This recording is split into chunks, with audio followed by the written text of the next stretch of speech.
Hi everyone, welcome to our channel Professor of Pharmacy. I am Tisha and today I will take your class of pharmacy practice. So today's topic is hospital pharmacy and its organization. It is a part of unit 1 and lecture 2. So in this video what we are going to learn about is its functions, organization structure, location, layout, staff requirements and responsibility and functions of the hospital pharmacy. So now we are going to learn about what exactly is the hospital pharmacy. So, in hospital pharmacy is the department or the domain in the hospital organization. As we all know that each and every hospital has its own hospital pharmacy. Second, this is the main definition in which we will see that what is hospital pharmacy. Second, the hospital pharmacy is a department of the hospital which deals with the procurement. Procurement means selling or buying of some goods. Here it's medicine, storage, compounding, dispensing, manufacturing, testing, packaging, distribution. So hospital pharmacy मतलब क्या हुआ, ऐसा कोई department hospital का जो procurement मतलब जो cell या बाय करता हो मेडिसिन को, स्टोर करता हो, कंपाउंडिंग करता हो, उसे पेशेंट को डिस्पेंस करता हो, समटाइम्स मैन्युफैक्चरिंग भी होता है, मैन्युफैक्चर करता हो, टेस्टिंग करता हो, पैकेजिंग करता हो और उसका ड्रग का डिस्ट्रीब्यूशन करता हो, ऐसे डिपार्टमेंट ऑफ द हॉस्पिटल को क्या बोलेंगे, हॉस्पिटल फार्मेसी.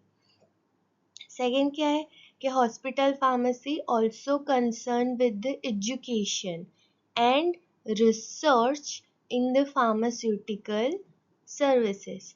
कैसे कैसे हॉस्पिटल फार्मेसी है वो अपने रिसर्च में या एजुकेशन में हेल्प करेगा, वो कैसे कंट्रीब्यूट करेगा. कोई नई मेडिकेशन है या कोई नया ट्रीटमेंट है या फिर कोई नई थेरेप्यूटिक प्रोटोकॉल लानी है हॉस्पिटल में, या फिर कोई नई गाइडलाइंस लानी है, या फिर कोई जूनियर जो फार्मासिस्ट बनने वाले हैं उनको ट्रेनिंग देनी है, तो ये एजुकेशन रिलेटेड हो गया. रिसर्च में क्लिनिकल रिसर्च रिलेटेड हो गया. तो इन सब का ये ऑल्सो कंसर्न करते हैं हॉस्पिटल फार्मेसी को. It is under the direction of professionally competent and legally qualified pharmacist. ऐसे हम किसी को भी नहीं ड्रग्स का कंपाउंडिंग करने दे सकते. There must be a professionally competent and qualified pharmacist. Mainly जो हेड ऑफ द फार्मासिस्ट होता है उन्हें 2-3 साल का एक्सपीरियंस प्लस एम फार्म होना ही चाहिए, तभी हम उन्हें एक हॉस्पिटल फार्मेसी का हेड बनाते. Second, now we are going to see what is the function of the hospital pharmacy. What exactly is the function of the pharmacy? As we all know, dispensing of the drug is the main function of the hospital pharmacy. Drugs and medicine as per the prescription of the medical staff. जो भी physician है, जो भी nurse है, वो prescription देगी, उनके हिसाब से ही हमें हॉस्पिटल फार्मेसी में हमें ड्रग्स और मेडिसिन को डिस्पेंस करना of the patient for out patient and in patient. What is the meaning of out patient and in patient? Out patient मतलब क्या होता है कि कभी कभी हम जाते हैं, हम अपने सिम्टम्स बताते हैं डॉक्टर्स को और डॉक्टर सिर्फ दवाई दे के बोलते हैं कि हाँ 3-4 दिन में ठीक हो जाएगा, यू में go now. And in patient मतलब क्या होता है कि ऐसे जो पेशेंट होते हैं जिन्हें लॉन्ग सर्जरी या लॉन्ग ट्रीटमेंट की ज़रूरत होती, तो उन्हें वहाँ पे के under the treatment, under the care में रखते हैं, उन्हें कहते हैं इन पेशेंट. और आउट पेशेंट में हम आते हैं, अपना सिम्टम्स बताते हैं और हमें दवाई ले लेते. ये नॉर्मली नॉर्मल जो अपने डिसीज़ होती है लाइक फीवर हो गया और ऐसा सब, उस पर हम एज अ आउट पेशेंट बन के जाते हैं. और इन पेशेंट मतलब हमें वहाँ पे डॉक्टर्स बोलते हैं कि 2-3 दिन आपको वहाँ पे रहना पड़ेगा फॉर योर ट्रीटमेंट. सेकेंड है परचेज ऑफ द ड्रग. आप क्या कर सकते हो, और ड्रग को परचेज कर सकते हो वहाँ पे, and medicine and other allied stores as per the recommendation of the pharmacy and therapeutic committee। और क्या क्या कर सकते हो आप, बाकी जो भी अलग अलग स्टोर्स है, अलग अलग नेसेसिटीज़ है, as per the pharmacy and therapeutic committee. Pharmacy and therapeutic committee क्या होता है कि एक टाइप की ऐसी कमेटी होती है, फार्मेसी एंड थेरेप्यूटिक कमेटी, जो कि हॉस्पिटल खुद बनाता है। उसमें कौन कौन होते हैं, एक तो अपने डीन हो गए, एक स्पेशल, एक head of the pharmacy department हो गया, एक नर्स हो गई, और हर एक स्पेशलाइज सेक्शन की, जैसे कार्डियोलॉजी से एक डॉक्टर होगा, पीडियाट्रिशियन से एक डॉक्टर होगा, गायनेक डिपार्टमेंट से एक डॉक्टर, इन सब की एक टीम बनती है, और जिसे कहते हैं pharmacy and therapeutic committee. Pharmacy and therapeutic committee बैठ के मिलके ही डिसाइड करती है कि विच टाइप ऑफ और which brand of the drug will get sold from their hospital. Second है providing instruction for proper storage of such drugs and medicine. और hospital pharmacy, उसका क्या फंक्शन होता है कि वो प्रॉपर स्टोर करे ड्रग्स को। इफ़ ड्रग्स प्रॉपर स्टोर नहीं होंगे तो उनकी जो मेन थेरेप्यूटिक कंडीशन है वो बिगड़ जाएगी, एपीआई बिगड़ सकता है, समटाइम्स एक्सिपिएंट्स डिग्रेड हो सकते हैं, सिरप होती है वो डिसइंटीग्रेट, अलग अलग कुछ भी हो सकता है, तो इसीलिए हमें उसे प्रॉपर स्टोर करना चाहिए। Secondly, maintenance of the record. Record maintain कैसे करना है, maintenance of the proper record for drug purchase and sold. अब क्या होता है कि अगर प्रॉपर रिकॉर्ड नहीं करेंगे कि कितनी ड्रग आए हैं, कितनी ड्रग बिक रही है, या कितनी ड्रग बाकी है, हमें कितनी ड्रग और चाहिए, तो इन सब का रिकॉर्ड मेंटेन करना पड़ता है, ताकि हम नेक्स्ट स्टॉक या फिर नेक्स्ट ईयर या फिर नेक्स्ट मंथ के लिए बजट बना सकें। और क्या क्या फंक्शन है, storage and dispensing of narcotic and biological products. Narcotics products, as we all know, जो शेड्यूल एक्स में आते हैं, जिसे हम प्रॉपर प्रिस्क्रिप्शन के साथ ही हम उसे सेल कर सकते हैं, तो उसका प्रॉपर स्टोरेज और डिस्पेंस होना चाहिए। सप्लाई एंड स्टोरेज ऑफ,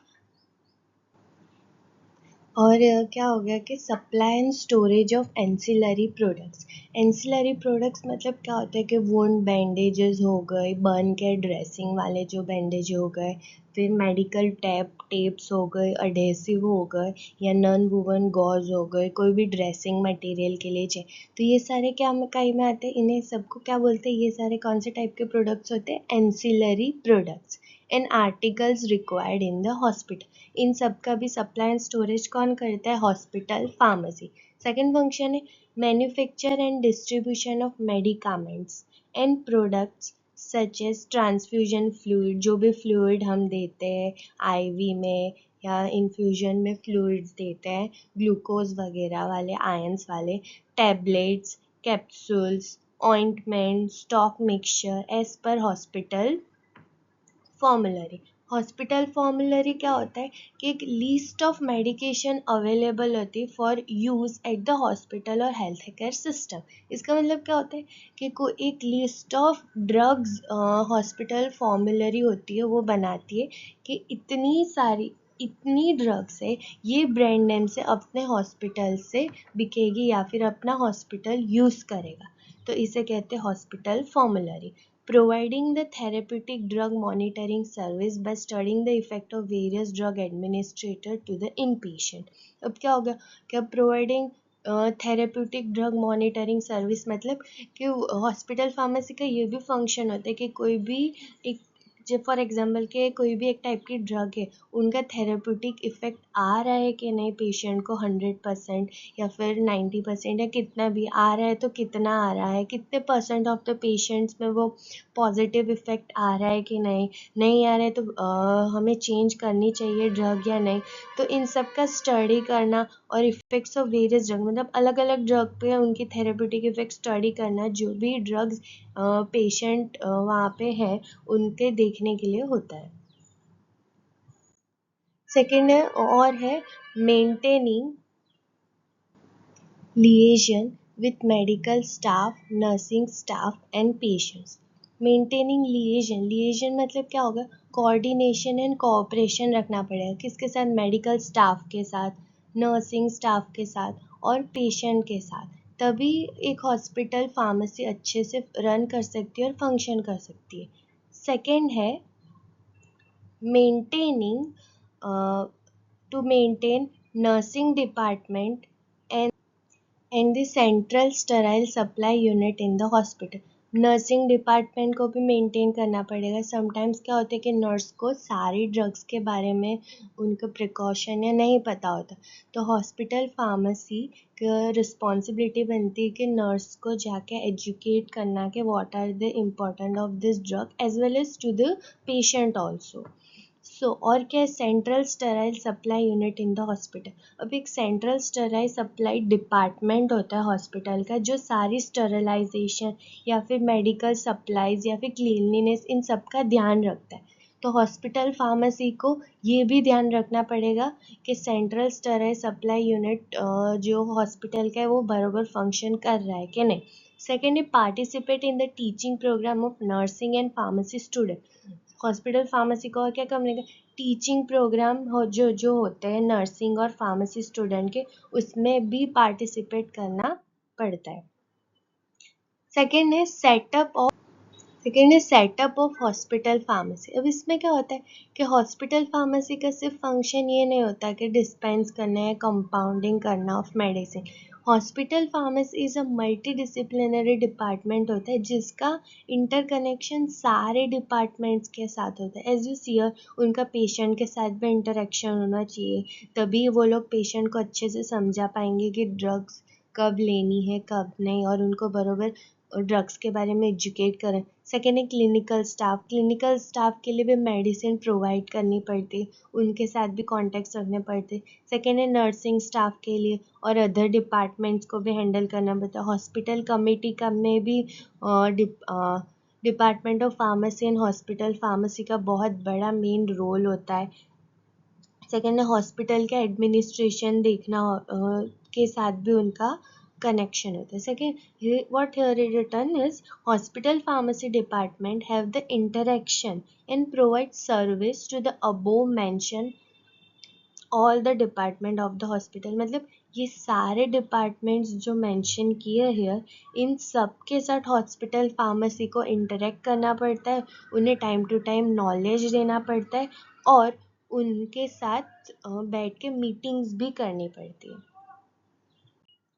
ना organization structure of hospital pharmacy हमने फर्स्ट लेक्चर में देखा था, ऑर्गेनाइज स्ट्रक्चर ऑफ हॉस्पिटल. ना अब हम देखेंगे कि हॉस्पिटल फार्मेसी का ऑर्गेनाइजेशन स्ट्रक्चर है.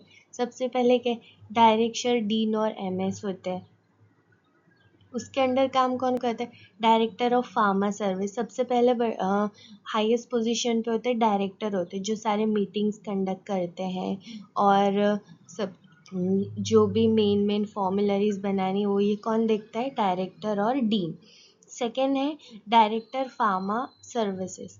फार्मा सर्विसेज के जो एक डायरेक्टर होते हैं मेन, वो भी ऑर्गेनाइज स्ट्रक्चर में पार्टिसिपेट करते हैं. मेनली ये चेयरमैन काइंड ऑफ होते हैं. सेकेंड है फार्मेसी, जो भी फार्मेसिस्ट बिलोंग करते हैं वो सारे, वेदर ही और शी इज़ एम फार्म और क्लिनिकल फार्मेसी में होते हो. तो इन सब का क्या होता है, dispensing and distribution of drug करना, मैन्युफैक्चरिंग करना, quality control. This is the main important thing. दवाई की क्वालिटी भी कंट्रोल करनी पड़ेगी कि whether it is highly qualified और नॉट. ऐसे हम पेशेंट को नहीं दे सकते. Drug monitoring service and drug information service, मतलब कोई भी पेशेंट को कोई भी ड्रग दे रहे तो उन्हें साइड इफ़ेक्ट तो नहीं आ रहे. साइड इफ़ेक्ट आ रहे तो हम पेशेंट को कंप्लायंस कैसे करेंगे, उन्हें बताएंगे कैसे, या फिर उन्हें डोज चेंज करने को या फिर मेडिसिन चेंज करने को कैसे हम उन्हें मना सकते. तो इससे क्या, ड्रग मॉनिटरिंग सर्विस मतलब देखना पड़ेगा कि एक पेशेंट कितनी दवाई ले रहा है वो. सेकेंड है ड्रग इंफॉर्मेशन सर्विस. फार्मासिस्ट का ये डिस्पेंसरी ड्रग के साथ मेन रोल ये भी होता है कि इंफॉर्मेशन प्रोवाइड करना किसी भी नॉर्मल ड्रग्स के बारे में कि इसके ये नॉसिया वॉमिटिंग या फिर ऐसा थोड़ा थोड़ा आपको साइड इफ़ेक्ट हो सकता है, या फिर कौन सी दवाई कब लेनी है, या फिर कौन सी दवाई कौन सी डिसीज़ में लेनी है, ताकि पेशेंट कंप्लायंसेस बढ़ जाए। सेकंड है मेडिकल स्टोर। मेडिकल स्टोर का भी ध्यान रखना पड़ेगा। तो इन सब का फंक्शंस कौन देखता है? Hospital pharmacy. सेकंड है ऑर्गेनाइजेशन एंड लेआउट। अब क्या होगा कि हमने फंक्शंस देख लिए, फिर हायरार्की देख ली कि हॉस्पिटल फार्मेसी में होता क्या क्या। सेकंड है organization function of organization location and layout. Second सबसे पहले कौन सबसे बड़ा होता है? Chief pharmacist. ओके, तो चीफ फार्मासिस्ट होते हैं, उनका post graduate with 3 years experience in various activities. Post graduate होना चाहिए मेनली, और उनको 3 years का एक्सपीरियंस होना चाहिए with various activities. 3 years experience with कौन कौन से? डिस्पेंसिंग, स्टोरेज हो गया, परचेज हो गया, इन्वेंट्री कंट्रोल करना हो गया कि हम कैसे भी ड्रग्स नहीं रख सकते, एक लॉजिकल और अल्फ़ाबेटिकल वाइज ड्रग्स को रखना। If some drugs need very cold temperature तो उसको कैसे कैसे मेंटेन करना। तो ये सब काम भी उनमें एक्सपीरियंस होना चाहिए। और मैन्युफैक्चरिंग प्रोसीजर में, तभी वो as a chief pharmacist hospital में ले सकते हैं हम उसे। सेकेंड है location and layout. Pharmacy should be near to exit. Exit के नियर होना चाहिए ताकि each and every one can get access to it easily. सब डिपार्टमेंट अटैच और should be adjacent to the main pharmacy. अब क्या ना, एग्जिट से तो अटैच होना चाहिए, बट जो बाकी सब डिपार्टमेंट्स है, बाकी जो अंदर के डिपार्टमेंट्स हैं, अंदर जो हॉस्पिटल है, उससे वो अटैच होना चाहिए।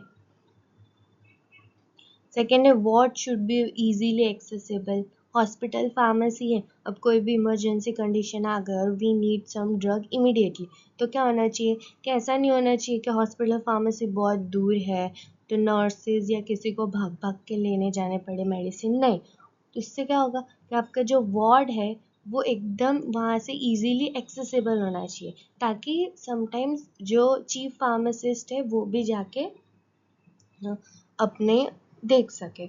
सेकेंड है out patient department. Out patient department be well spaced, furnished and provide the educational literature facilities to the patient।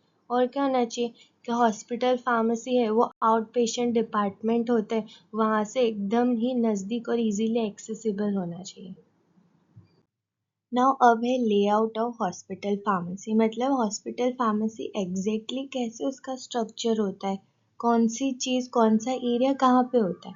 So here जैसे कि हम देख सकते हैं ये है ओपन स्पेस एरिया। ये ओपन स्पेस एरिया होता है, यहाँ पे कोई भी पेशेंट है या फिर कोई नर्स है यहाँ पे आके खड़े रहते हैं और प्रिस्क्रिप्शन जो फिजिशियन ने दी है वो प्रिस्क्रिप्शन प्रोवाइड करते हैं फार्मासिस्ट को, ताकि उसको देख के वो ड्रग डिस्पेंस कर सके। तो ये ओपन स्पेस मेनली पेशेंट के लिए होती है। सेकेंड है डिस्पेंसिंग एरिया। ये डिस्पेंसिंग एरिया में क्या होता है कि डिस्पेंस करते हैं और यहाँ पे प्रॉपर लाइटनिंग होनी चाहिए, ताकि क्या दिखे अच्छे से प्रिस्क्रिप्शन आपको जो हमने पेशेंट से लिया है वो दिख सके और हम अच्छे से पेशेंट को समझा सके each and every detail about the medicine. ये पैसेज एरिया है, यहाँ पे पैसेज एरिया है, यही पैसेज एरिया से हम हॉस्पिटल के अंदर के जो डिपार्टमेंट्स है उससे कनेक्टेड होते हैं, और ये पैसेज एरिया होता है for normal walking and all. पर इस एरिया में कौन आ सकता है? जो फार्मासिस्ट है वही लोग। नॉर्मली पेशेंट्स या फिर जो प्रिस्क्रिप्शन लेने हैं वो भी नहीं जा सकते। ये वाला एरिया जिसे कहते हैं एडमिनिस्ट्रेटिव सेक्शन। यहाँ पे क्या होता है कि एडमिनिस्ट्रेटिव लाइक बिलिंग, काउंटिंग करना, एक बड़ा सा कंप्यूटर सेक्शन होता है जहाँ पे सारे ड्रग्स और उन सब का डेटा मेंटेन रहता है, ये इसे कहते हैं एडमिनिस्ट्रेटिव सेक्शन। ये एसेप्टिक एरिया है। एसेप्टिक एरिया मतलब कि माइक्रोबियल फ्री एरिया है जहाँ पे मेनली पेरेंट्रल्स और उन सबको बनाया जाता है। ये मैन्युफैक्चरिंग एरिया है। कभी भी कोई जीरियाट्रिक या पीडियाट्रिक पेशेंट है, उनके लिए डोज फ्रीक्वेंसी या डोजेज को थोड़ा अप डाउन करना है, तो उसके लिए मैन्युफैक्चरिंग एरिया है। फोर्थ है raw material area. Raw material area मतलब यहाँ पे जो बड़े बड़े कार्टून्स होते हैं या फिर ऐसी जो इन्वेंट्री है जो अभी हमें यूज़ में नहीं है बट स्टॉक में है, तो यहाँ पे रॉ मटेरियल समटाइम्स जो लेबोरेटरी मटेरियल्स होते हैं वो सारे भी यहीं पे रहते हैं, रॉ मटेरियल्स। सेकेंड है स्टोर। यहाँ पे स्टोर होते हैं जो अल्फ़ाबेटिकली वाइज, मेनली हर हॉस्पिटल में जो ड्रग्स होती है वो अल्फ़ाबेटिकली वाइज और एक प्रॉपर सिस्टम और कोडिंग सिस्टम के हिसाब से स्टोर्स होती है drug in a proper well and clean area.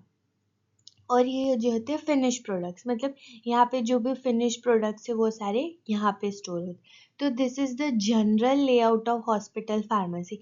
ये डिपेंड करता है कि कैसे टाइप की फार्मेसी, कौन से टाइप का हॉस्पिटल है, उस पर ये चेंज हो सकता है, बट ये general layout of hospital pharmacy है।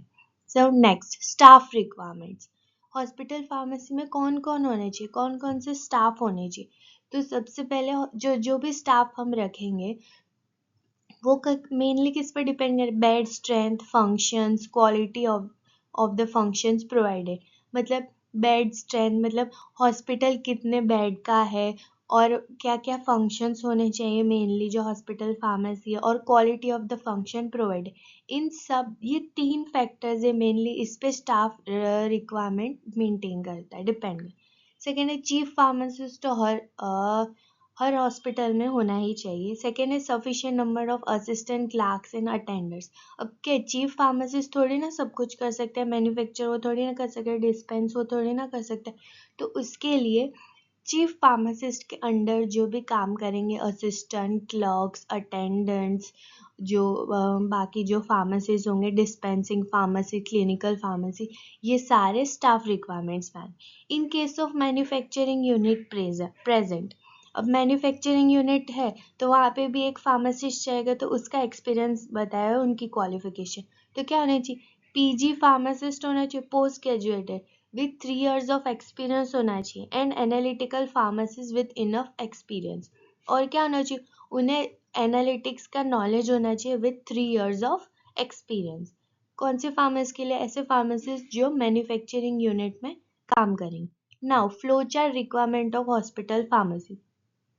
एक जो डायरेक्टर हो गए जो हॉस्पिटल का मेन, वो डिसाइड करेगा कि who will be the chief pharmacist.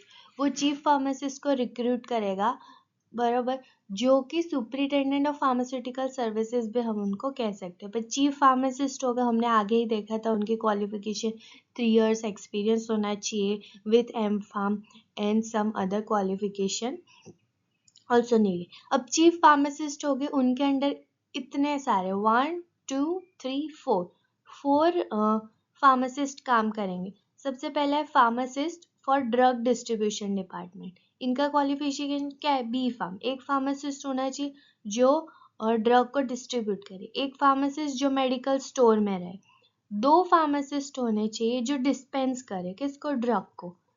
इनका क्वालिफिकेशन क्या है, बी फार्म या फिर डिप्लोमा। और एक पोस्ट ग्रेजुएट फार्मासिस्ट होना चाहिए जो क्वालिटी अश्योर करे और ड्रग की जो क्वालिटी कंट्रोल को देखे।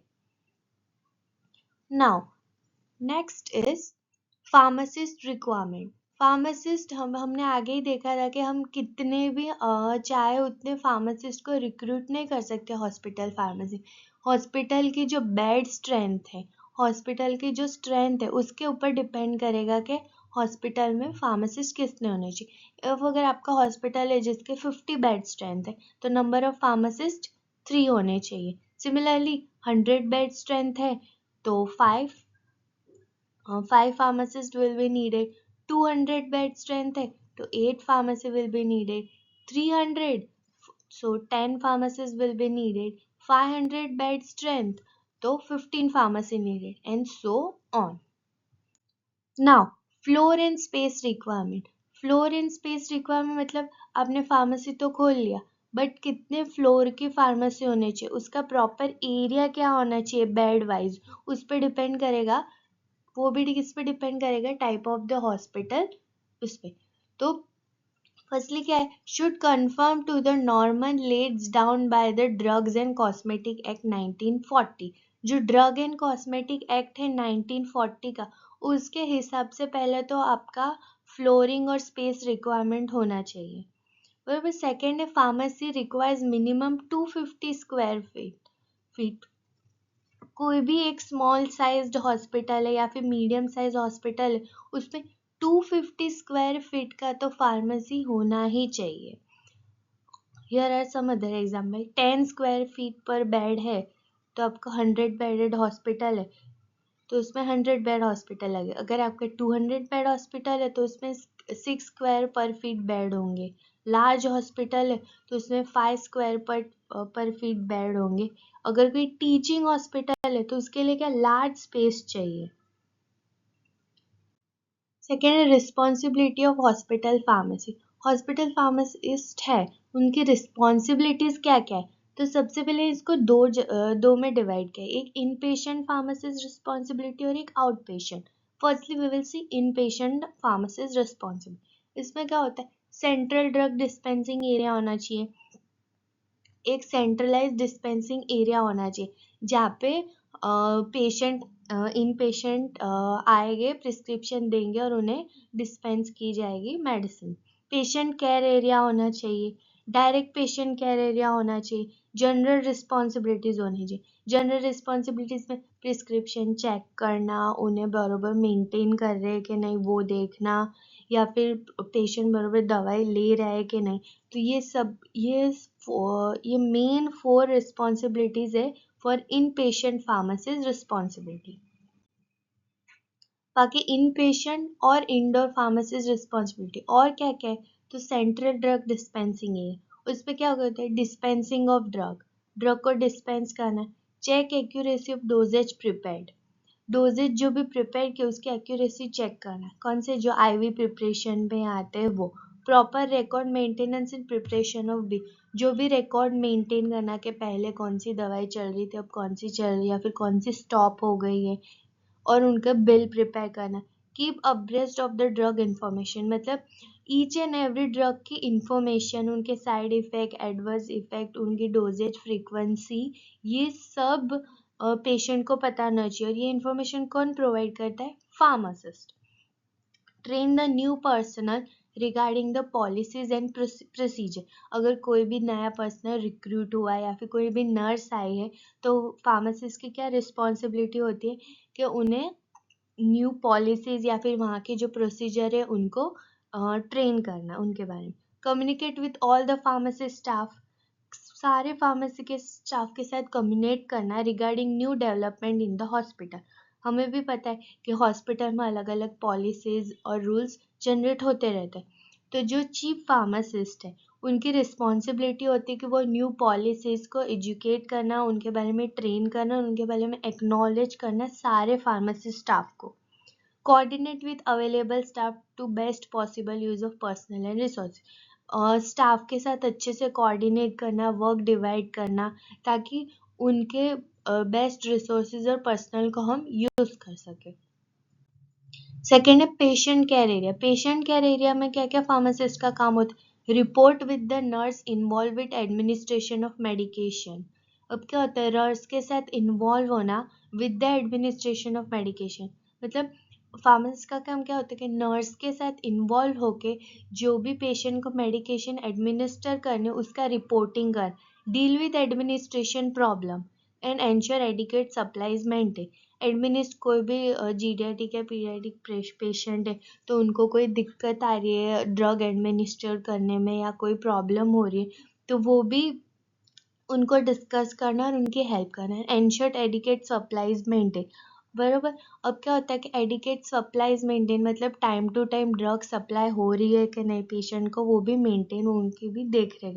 रिव्यू ऑफ ड्रग एडमिनिस्ट्रेशन, सिर्फ फार्मासिस्ट का काम ये नहीं होता कि ड्रग डिस्पेंस कर दे और हो गया, टाइम टू टाइम उनको इन पेशेंट रूम में जाना है और देखना है, वार्ड्स में जाके देखना है कि कोई भी पेशेंट है वो बराबर ड्रग एडमिनिस्टर कर रहा है कि नहीं, सेकेंड है instruction and assistance to new farmer, जो भी न्यू फार्मर्स रिक्रूट हुए उनको इंस्ट्रक्ट करना, उनको असिस्ट करना, मतलब उनको और हॉस्पिटल की पॉलिसीज या फिर न्यू रूल्स के बारे में बताना।